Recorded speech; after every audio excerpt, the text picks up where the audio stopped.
Magandang araw, magandang gabi sa ating mga kababayan dito sa Pilipinas at ang ating mga kababayang nasa iba yung dako ng daigdig. Ating pag-usapan ngayon mga kababayan, itong mainit-init pa ring balita patungkol nga po dito sa Mayor ng Bambantarlac na si Mayor Alice Go. Sa kasalukuyan mga kababayan ay talagang tinuluyan na ito at kinasuhan na sa DOJ. Non-billable ang kaso po dito, kagaya po ni Pastor Apollo Kibuloy ang kaso dito. Qualified human trafficking. At ang maganda dito ay talaga namang mga ilang araw pa ating aantayin pag makitaan ito ng probable cause ng DOJ, isasampa na ito sa korte at ang korte naman agad yang maglabas ng warrant of arrest para dito sa Chinese Mayor ng Bambantarlac. Ating pakinggan muna ang balita mga kababayan.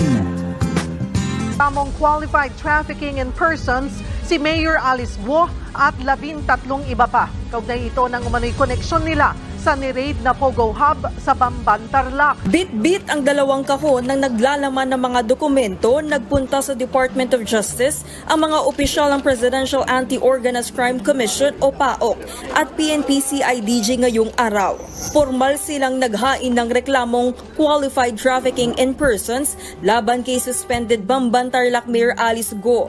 Sa reklamo, tinukoy din bilang go-wapping si Mayor Go itinuturing tunay niyang katauhan.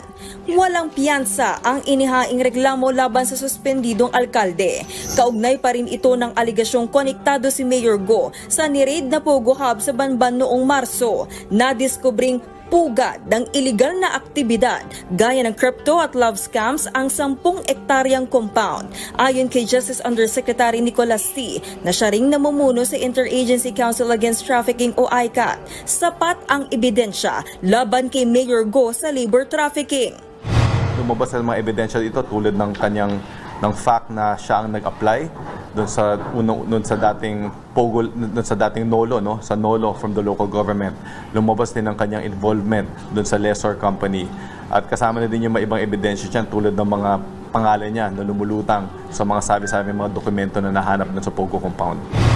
Bukod kay Mayor Go, 13 individual pa na mga opisyal at incorporator ng kumpanyang sangkot sa Pogo na Hongsheng at Zunyuan Technology ang sinampahan din ng reklamong qualified trafficking in persons.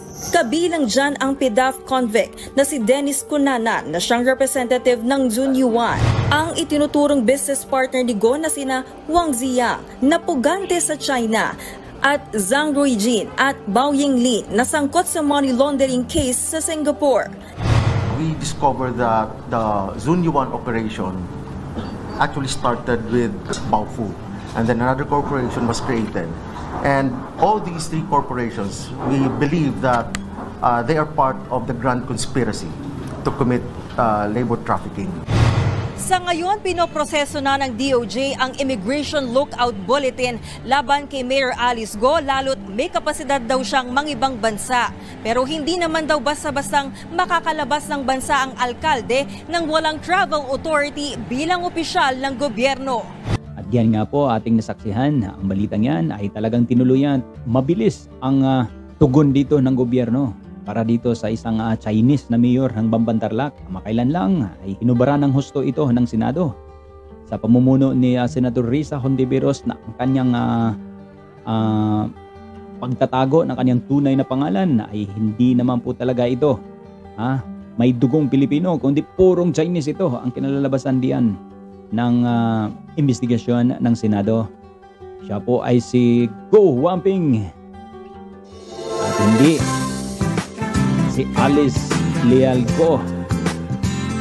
Dito sa kaso naman ni Mayor Bamban na Tarlac Alice Go ay may pagkahawig ito sa kay Kibuloy. Parihas ito non-billable, parihas qualified human trafficking. Though ang kay Kibuloy ginamit dito ang relihiyon upang magpadala ng kanyang mga miyembro doon sa ibang bansa upang ginagamit as profit or pagmamamalimos dito. At ang minsan nga po, yung iba pong miyembro po diyan ay mga bata pa, ay diyan pumasok kung bakit naging qualified human trafficking.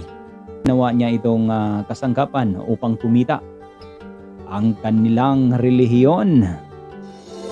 Samantalang dito sa kay Mayor Alice Go ay ginamit niya ito isang pasugalan, pugo, pasugalan, at kaya humantong sa human trafficking, qualified human trafficking, ay ito'y gumamit naman ng medyo hindi magandang pagmamamalabis. Kumuha sila dito ng mga tao from Malaysia, andyan yung Cambodia, at iba pang bansa, of course ang China, upang dalhin dito sa Pilipinas, at dito tinutorture. Karoon pa diyan ng mga smuggling. Ang masaklap doon ay meron ng namamatay. Pumasok ito sa qualified human trafficking. Dito ating pasadahan, medyo hindi lang maganda dito dahil nadawit dito na issue ang FP Duterte, dating Pangulo, dahil po sa picture na lumabas na ito. Yan, nakita natin from left side, meron diyang highlights na pula dahil tinitingnan natin yung mga frame na talagang bahay yan ni FP Duterte, at ang picture nila noon from the right side naman ay ang picture nila ni Mayor Go. Sabihin talagang magkakilala dahil pumunta itong si Mayor Go mismo sa bahay ni FP Duterte. Ayan po ang naging issue naman sa kanila. At ang issue ng pugo sa Pilipinas, tandaan natin na ang issue ng pugo ngayon sa Pilipinas ay talagang maraming tumutol dito ating mga kababayan dahil una-una ban po yan sa China. Bawal sa China yan, and yet inaaprubahan ng dating Presidente Duterte. Nung una maayos naman, pero nung bandang huli, hindi na nagbabayad ng tax yan. Wala nang halos kita ang gobyerno yan.